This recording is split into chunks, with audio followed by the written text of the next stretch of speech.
Hey everyone, Piano Man Chuck here, and today I have with me the Roland KC-110 stereo keyboard amplifier. And the cool thing about this is it runs on batteries. Now initially, I figured there was going to be a bunch of reviews on this, which there is written, but as far as YouTube goes, there really isn't that much in-depth reviews on this. And I really wanted to put together a video which explains where this is appropriate to use and where it's not, and you're going to need a bigger keyboard amplifier. And that's what I had in mind. That was the goal for my video, but before I did that video, I searched YouTube and I didn't really see an appropriate review that really goes into the depth or details about what this is really all about. For that, you have to go to the written reviews, and it gets amazing reviews all over the place. This is a really cool amplifier. So let me start from the beginning, and let me tell you what this is all about. The Roland KC-110 is a stereo keyboard amplifier. Now let's start with the term keyboard amplifier. It's a little misleading because of the term keyboard. You can use it for just about anything, not just keyboards.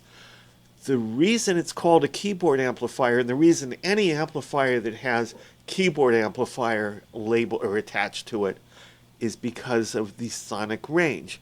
Typically, when you're playing a keyboard, you have things like deep synthesizers, deep bass, and you've got the high end, and you've got flutes and violins and drums and bass and synths and everything that you can think of. So it has to be able to handle the sonic range of that. That's where an amplifier like this comes in, or any other amplifier that has the term keyboard put in front of it, keyboard amp. So you can use it with just about anything, but they're basically the best use for these is with a keyboard or with a bass guitar, okay, because of the sonic range. Whereas you have a guitar amplifier, it's great for guitars. It's not so great for keyboards or anything else. So that's out of the way. Now you understand what a keyboard amplifier is all about.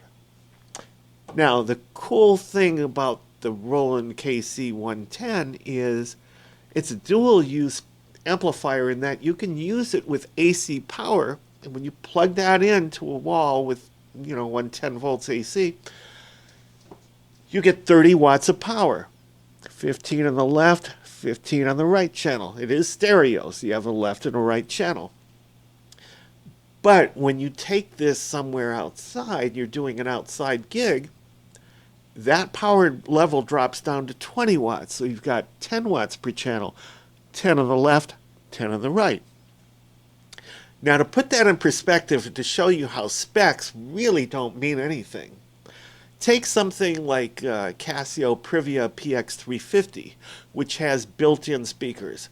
And take any keyboard that has built-in speakers, and I'm talking about slab keyboards. I'm not talking about these several $1,000 keyboards like the Roland V piano. That's a different class of its own. I'm just talking about slab keyboards like the Casio Privia PX350 or the Korg SP280, something like that.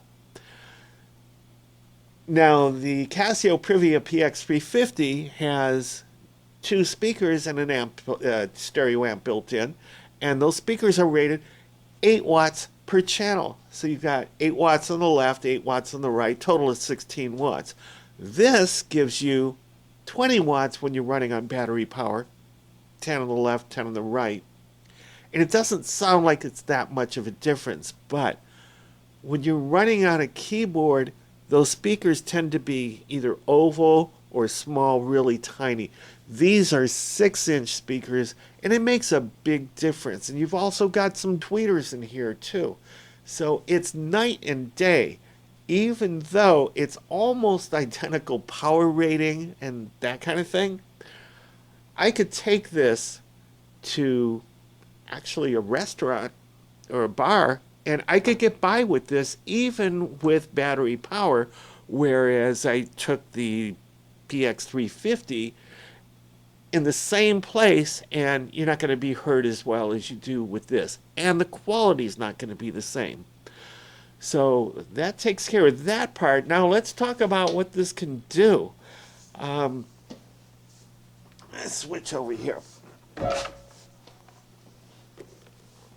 Okay, so from the front view, you can see that this is a stereo amplifier, left and right channels. You got a couple of tweeters up there. You got a handle. The thing weighs 16.2 pounds. This is a dream come true, especially for somebody like me who is used to taking 70 plus pounds worth of amps, each amp, to gigs. This really saves me. And in another video, I'm going to do what I really wanted to do is talk about where this is appropriate and where you need a bigger keyboard amp. So let's talk about this amp now. In addition to this being a stereo amp, let's go over here to the back and show you everything that this can do. Now, channel 1 is a mono input. You can use it either for a microphone, it's got an XLR mic input, or you can use it as a line input. So you can hook up a guitar or anything. You'll need a DI box between your guitar and this to bring it up to line level, or any other instrument, Roland V accordion, whatever. Channel 2 and 3 are both stereo channels, and you have a left and right stereo input for each one of these. And it gets better than that because actually, even if you're not using a stereo instrument, let's say you're using anything, you can hook up a guitar to one of these, you can hook up a bass guitar to another, so you got lead guitar, rhythm guitar, bass guitar, and something else. It really is like a mixer. So that's not a problem there. I mean, it's really cool. What makes it even cooler is it has this pair of line outs. So all these instruments that you're hooking up, the line outs can be fed to the front of house. If you're doing a gig somewhere where you've got their own sound system, you're using this as a mixer, and the line outs can be fed right to the front of house. Really cool. And to top that all off, you also have an auxiliary input, which can be in the form of left and right RCA stereo, or one of these stereo mini plugs, the kind that you would find on like an iPhone or a smartphone or an MP3 player, and it even has its own level control. So this has a great array of inputs, and it's rare to find that on something like this. Then you go to the controls. You've got the gain controls for channel 1, channel 2, channel 3. Keep in mind, channel 1 is mono, channel 2 and 3 are each stereo. You have an effect control here for chorus and reverb. I don't recommend using it. It's not really that great, but it is there. And you also have EQ, a 2-thing EQ, low and high. You've got your master volume, you got your headphones, you got the power, and that's pretty much it. You've also got the battery pack that you unscrew, comes out, you put your batteries in, put it back in.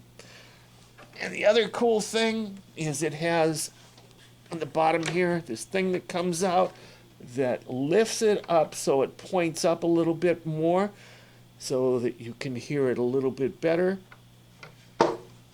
And you also have this on the back where you can put this on a speaker mount, but it's a non-standard mount. So you're going to either need to buy Roland's speaker stand or an adapter. All right, so that's what this is all about, and it gives an amazing sound in the bass end. Really unexpectedly amazing. As far as the mids and the treble, it's okay, but I'm very impressed with the bass that this produces. And again, this video was intended to be where you should use it and where you should not be using this. But before I could do that, I needed to explain what this is all about. So hopefully this will tell you what this is all about. And Piano Man Chuck, hope you enjoyed it. Peace out. Thanks for watching.